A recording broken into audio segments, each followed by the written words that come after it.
¿Qué tal? ¿Cómo están? Me da gusto volver a verlos a través de este medio, de poderlos saludar. Bueno, pues el día de hoy comenzaremos con la segunda parte de la cuarta sesión, la cual es la última. Estableceremos algunos puntos al final de la misma, ¿sí? Pero como ustedes ya saben, pues primeramente empezaremos a checar las actividades que se quedaron pendientes con la finalidad de que ustedes puedan empatar y checar cada una de ellas, ¿sí? Bueno, recordemos que las diapositivas vimos sobre los gobiernos revolucionarios, sobre principalmente lo que había seguido después de la revolución, Plutarco Elías Calles, Lázaro Cárdenas, sí, esa guerra cristera que se llevó a cabo, la época presidencial de Lázaro Cárdenas, que comienza otra vez a ser de 6 años, de 1934 a 1940. Y bueno, se les dejó que ustedes hicieran un mapa conceptual sobre la expropiación petrolera. Bueno, recordemos rápidamente que en 1935 se conforma el Sindicato de Trabajadores Mexicanos Mexicanos de la República. Con esto hace que frene un poco las acciones que tenían establecidas las empresas. Recordemos que las empresas son extranjeras, por lo tanto, querían cómo protegerse, ¿verdad? El presidente estuvo de acuerdo en la conformación de ese sindicato. En 1937, bueno, pues incluso el presidente habla con las empresas, les establece y las empresas no hacen caso. ¿Qué es lo que hacen los trabajadores? Pues se van a huelga, ¿sí? Finalmente, al no cumplir con su contrato laboral, pues ellos deciden salirse de trabajar y empezar una huelga. En 1938, pues el presidente vuelve a hablar otra vez con estas empresas, pero las empresas de manera despótica les dicen que no les interesa. Simplemente lo que ellos quieren es desarrollar su trabajo y seguir obteniendo el petróleo de nuestro país. Obviamente molesto, pues Lázaro Cárdenas, apoyado en el artículo 27 de la Constitución, pues establece el 18 de marzo de 1938 la expropiación petrolera, en donde dice que el petróleo es propiedad de la nación y en donde se va a indemnizar a las empresas extranjeras que después de algunos meses es lo que hace, ¿sí? Bueno, también checamos esta cuarta sesión en donde hablamos de la explosión demográfica, en donde vimos cómo fue cambiando la población, cómo fue creciendo y que finalmente tuvo que reducirse debido a los cambios económicos que se fueron generando y en donde el gobierno pues realmente tuvo algo que ver en cuanto a la reducción familiar. Después pasamos al tema de Encuentro de Dos Mundos, en donde vimos sobre la llegada de Cristóbal Colón a América, cómo se fue desarrollando, y nos enfocamos a esto principalmente, ¿sí? A lo que era los recuadros donde iban a poner los productos que intercambiaron. Yo les había dicho, ahí no venían, pero es importante que hayan puesto oro, plata, tabaco, piña, aguacate, tomate, vainilla, cacao, papa, guajolotes, etcétera, que van de América a Europa. Y de Europa a América, bueno, pues tenemos aquí café, plátano, caña de azúcar, olivas, cítricos, sí, como naranja, limón y la vid. Recuerden que la vid es la uva. Algunos animales como vacas, caballos, cerdos, entre otros. Y desgraciadamente también enfermedades como el cólera y la viruela, ¿sí? Esto es principalmente lo que tenían que haber ustedes puesto en su trabajo y ojalá yo lo hayan hecho igual. Bueno, siguiendo con nuestra guía, nos maneja ahí la guía un sistema de gobierno. Bueno, recordemos que estuvimos bajo el poder de los españoles por 300 años, ¿no? Cuando ya finalmente logra su independencia nuestro país, pues lo que busca es una nueva forma de gobierno. Desgraciadamente, quien ocupa esta parte gubernamental, pues son las ambiciones de Agustín de Iturbide, ¿no? Que establece, pues, un imperio que para algunos es más una monarquía, ¿sí? Ya que no tenía bajo dominio varios otros territorios, sino que era un solo país. La primera parte de esta forma de gobierno, pues fue Agustín de Iturbide, que cuando ya está en el poder desconoce a los demás poderes, al legislativo y al judicial, y bueno, finalmente la misma gente se le revela y lo quitan del poder. Más tarde, recordemos, en clases anteriores vimos lo referente al Segundo Imperio, con Maximiliano y su esposa Carlota, ¿verdad? Cuando finalmente Agustín Iturbide es quitado del poder, bueno, pues empieza una lucha de dos principales grupos que lo vimos en otras ocasiones también, que eran centralistas y federalistas. Finalmente, quienes toman el poder, pues son los federalistas. De hecho, el primer presidente, lo habíamos comentado también, eh, que llega a desarrollarse, que es Guadalupe Victoria, ¿sí? Se establece una constitución de 1824 en donde se genera una república federal. Recuerden que el federalismo se basa en que los estados sean autónomos, aunque claro, se deben de guiar por una constitución que es para todo el país o para todo el territorio. Durante muchos años lo estuvieron desarrollando, pero después surge otra forma de gobierno. Recordemos que también la contraparte de los federales eran los centralistas. Cuando los centralistas logran tomar el poder, pues dicen, esa constitución del 24 para mí es obsoleta. Ahora vamos a hacer nuestras 7 leyes constitucionales. Y es cuando ellos forman una república centralista en donde el poder estaba basado en el centro del país. Esto trajo consigo, pues, rencillas y durante tiempo estuvo. Eh, Aquí el problema en nuestro país es que agarraban el poder los federalistas, tomaban acciones, después los centralistas quitaban lo que habían establecido los federalistas y así era una lucha de poder que se fue llevando. Retoma nuevamente la República Federal, después en el 1846 otra vez los centralistas toman el poder, finalmente principios de los 1850 los federalistas, que en ese momento ya se llaman liberales, toman el poder y generan cierta inercia en cuanto a la vida política del país. Les mencionaba hace un momento, después los centralistas o conservadores van por Maximiliano de Habsburgo y en un tiempo, un periodo de unos cuantos años, toma el poder. Después de la caída de Maximiliano de Habsburgo, quien toma el poder ya, podríamos decirle, son nuevamente los liberales bajo el dominio de Benito Juárez. Y bueno, después sigue ya el porfiriato, siguen otras formas de gobierno, ¿verdad?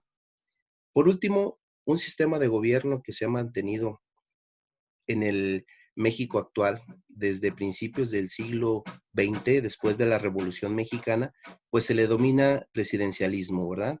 Este sistema político cuya organización se basa en la actuación del presidente como jefe de gobierno.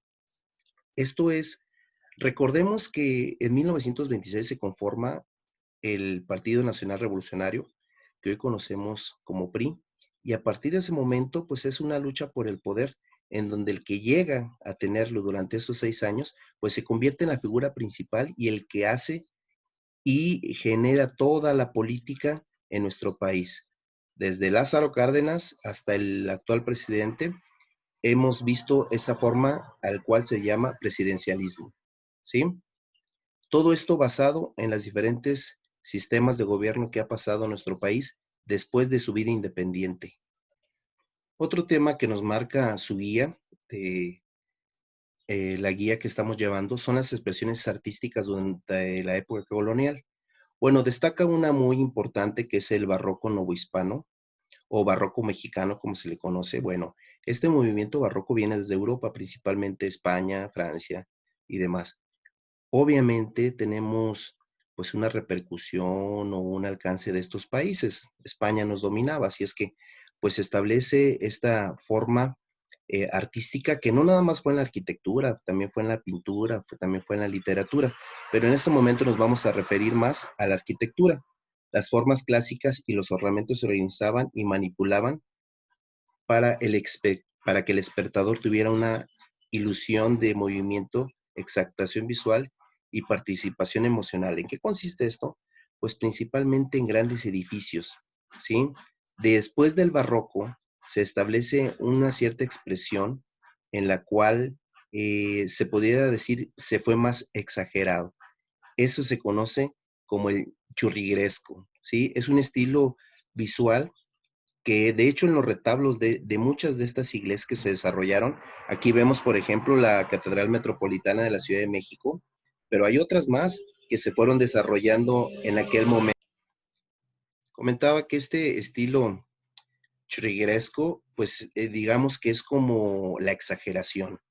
Muchos retablos, que es donde se encuentran las imágenes religiosas, pues están acompañados de otros más. Eh, es muy ostentoso, sus figuras son muy llamativas, algunas incluso fueron desarrolladas en oro para darle mayor realce a cada uno de ellos.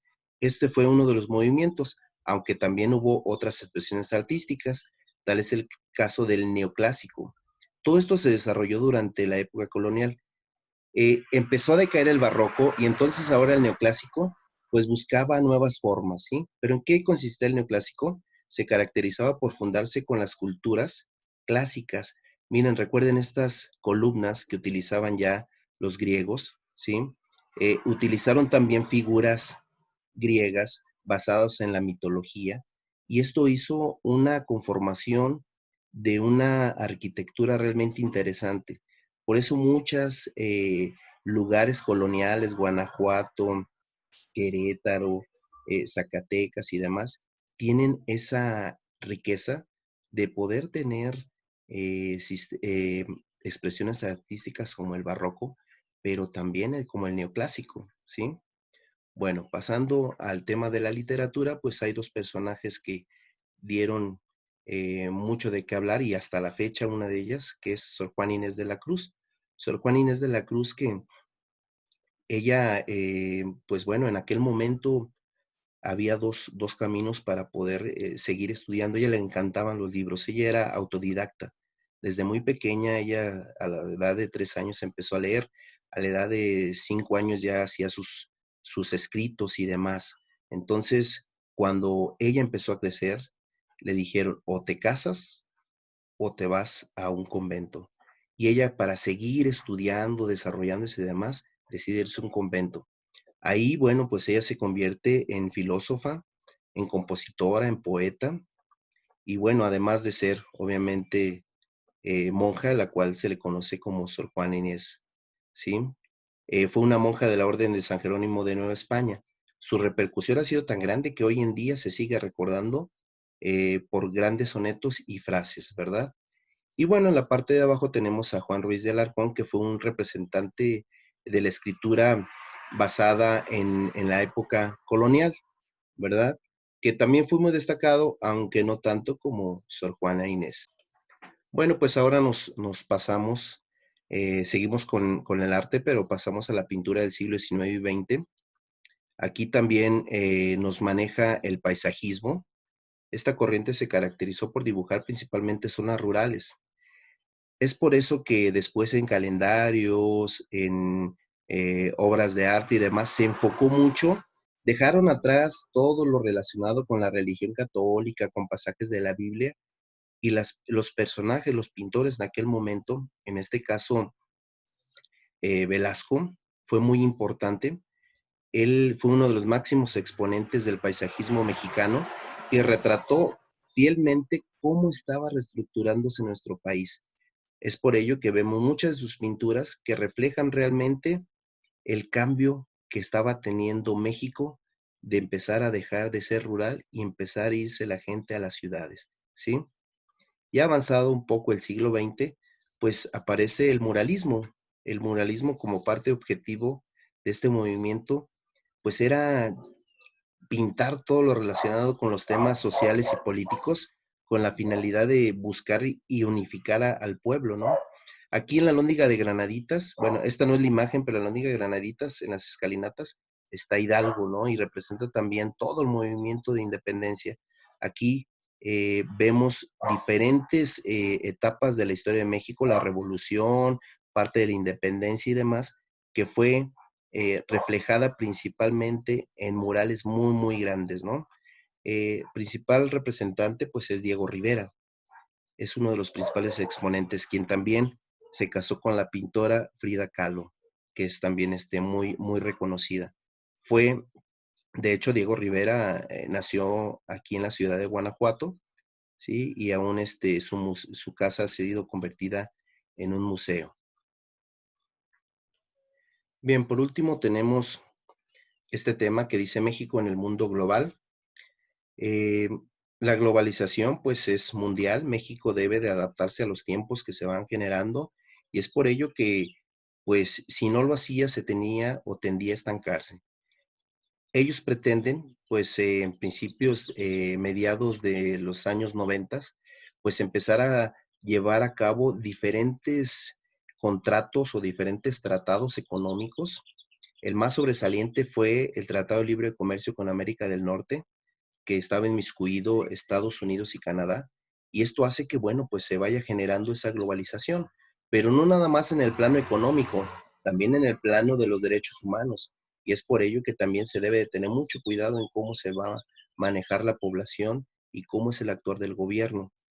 Se han reconocido principalmente los derechos de los pueblos indígenas, pero muy cierto, como dice el texto, no nada más se trata, okey, estos son los derechos de los pueblos indígenas, sino más bien que se implementen, que se establezcan leyes y políticas públicas, como sucede en otros países en donde realmente se respeta a los indígenas, a las clases marginadas, que se les da voz y voto, ¿sí? Que no se les margina. Eso es lo que debe ser nuestro país, porque sí estamos tomando, pues, diferentes actitudes, tratados, modas y lo que ustedes quieran establecer de otros países, pero desgraciadamente en otros que no nos conviene lo estamos dejando a un lado. Esto realmente sería un gran impacto para que nuestro país fuera creciendo. Hemos padecido economías y devaluaciones, inflaciones y demás, y bajas economías, pero lo que realmente necesita México es desarrollarse como un país que logre estar a la altura del mundo. Bueno, pues esto es el último tema de lo que corresponde a su guía. Ya saben, los sábados estamos atendiendo en vivo todas las dudas y de todos modos, cualquier situación que se vaya presentando, bueno, pues tenemos nuestro correo electrónico para lo que se vaya generando. ¿Sale? Espero su comunicación. Nos vemos. Hasta luego. Gracias.